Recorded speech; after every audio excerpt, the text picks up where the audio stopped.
हम आप लोगों के लिए एक नई कहानी लेकर आए हैं। नागपत्री एक रहस्य। ये कहानी पूरी तरह से काल्पनिक है।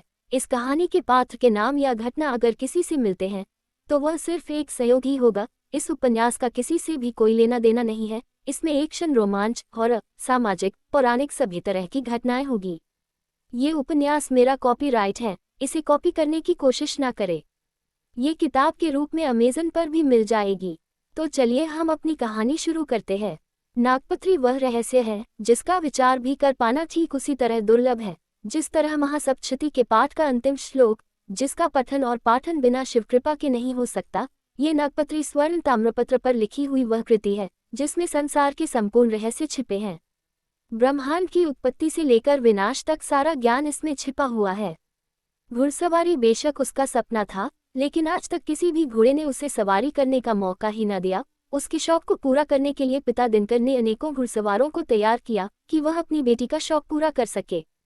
लेकिन ना जाने क्यों, जैसे ही घोड़ा लक्षणा के समक्ष आता अचानक बिदक जाता और खुद घुड़सवार के काबू से बाहर हो जाता।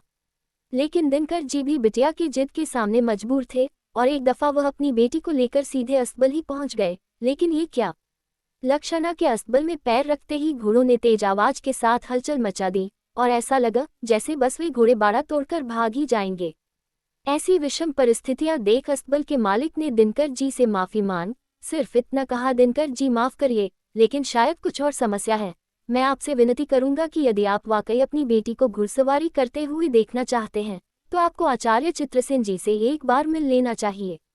दिनकर जी ने आश्चर्य से पूछा, आचार्य चित्रसेन जी? आखिर क्यों और कौन है ये, कहाँ मिलेंगे? तब अस्तबल का मालिक मुस्कुराकर कहने लगा, आप इस शहर में नए हैं इसलिए नहीं जानते। किसी से भी मां मनसा देवी के मंदिर का पता पूछ लीजिए और वहां जाकर आचार्य चित्रसेन जी से मिलिए, वे शायद आपकी इच्छा पूरी कर सकते हैं। ये कहते हुए उन्होंने दोनों हाथ जोड़कर, समझ न आया कि दिनकर जी से माफी मांगी थी या लक्षणा को प्रणाम किया। दिनकर जी आश्चर्यचकित थे कि आखिर ऐसी क्या बात है जो मेरी बेटी महज एक घुड़सवारी का शौक पूरा नहीं कर सकती।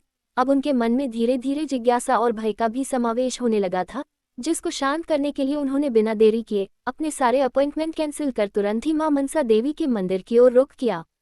उनके चेहरे पर अनेकों सवाल उठते हुए साफ नजर आ रहे थे। वे रह रहकर अपनी ही बेटी लक्षणा को बड़ी गौर से देख रहे थे, जैसे बरसों बाद उन्होंने अपनी बेटी को देखा हो। इतनी सुंदर प्यारी बच्ची जो सबसे अलग, सिर्फ अपनी नीली आंखों के कारण सभी शिक्षकों की लाडली रही। उसके घुंघराले बाल और मंद मुस्कान के साथ नीली आंखों के कारण वह किसी गुड़िया से कम नहीं लगती।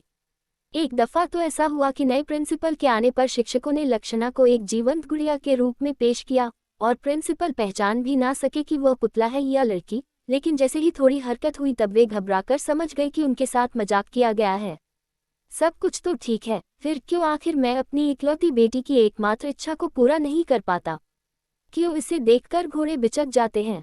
यहाँ तक कि उसके जन्म से पहले पाली हुई पालतू बिल्ली भी जब लक्षणा गर्भ में ही थी घर छोड़कर भाग गई थी, जिसे दिनकर जी ने इत्तेफाकी माना था। लेकिन आज दिनकर जी के दिमाग में रह रहकर एक एक बातें लक्षणा के जन्म से लेकर आज तक सब कुछ घूम घूम कर सामने आ रहा है। अचानक उन्होंने पूछ लिया, लक्षणा तुम्हें याद है पिछले साल हम घूमने गए थे, तब वह हाथी भी तुम्हें देखकर अचानक पीछे हट गया था और महावत ने तुम्हें इनकार कर दिया था बैठाने से। आखिर क्या बात है? तब लक्षणा कहती है, मुझे क्या पता डैड, मैं हूं तो आपकी ही बेटी, कोई एलियन तो नहीं जो कोई मुझे देखकर डर जाए। लेकिन अब तो मुझे भी जानना है, बहुत हो गया, अब चाहे जैसे भी हो मुझे घुड़सवारी करना है और फिर मैं करके ही रहूंगी। कोई तो घोड़ा होगा, भला ही मैं स्पेशल सही, हाँ स्पेशल लक्षणा का स्पेशल घोड़ा, कहकर वह मुस्कुराने लगी। लेकिन कहीं ना कहीं अब उसे भी खुद को लेकर चिंता होने लगी। वे पता पूछते पूछते उन्होंने मां मनसा देवी के मंदिर प्रांगण में कदम रखा ही था कि अचानक जैसे हवाओं ने अपना रुख बदल दिया। हवाएं विपरीत दिशा में बहने लगी। अचानक सारा मौसम बदलने लगा, यहाँ तक कि हवा का इतना तेज झोंका हुआ कि मंदिर के सामने का घंटा, जिसे बड़ी मुश्किल से ही कोई बजा पाता था, इतनी तेजी से हिला कि घंटी की तेज आवाज से सारे मंदिर के माहौल को जैसे एक अलग ही वातावरण में परिवर्तित कर दिया। दिनकर जी और लक्षणा के लिए ये भी कौतूहल का विषय था। लक्षणा और दिनकर जी समझ नहीं पा रहे थे कि आखिर मंदिर प्रांगण में कदम रखते ही मंदिर की हवाओं का रुख क्यों बदल गया और यह घंटा जोर जोर से क्यों बजने लगा।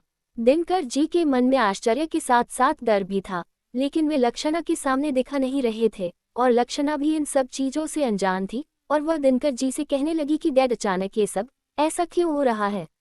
तब दिनकर जी लक्षणा से कहते हैं कि यह तो मेरी भी समझ में नहीं आ रहा है, लेकिन अस्तबल के मालिक ने हमें आचार्य चित्रसेन जी से मिलने के लिए कहा है, तो हम सबसे पहले आचार्य चित्रसेन जी से मिलते, शायद वही इन सब बातों का रहस्य हमें बता पाएंगे। आखिर आचार्य चित्रसेन जी कौन है और लक्षणा का क्या राज है? सारे जानवर लक्षणा को देखकर भाग क्यों जाते हैं? कहानी अभी जारी है, इसका अगला भाग जल्दी अपलोड करेंगे। चैनल को सब्सक्राइब करना ना भूलें। धन्यवाद।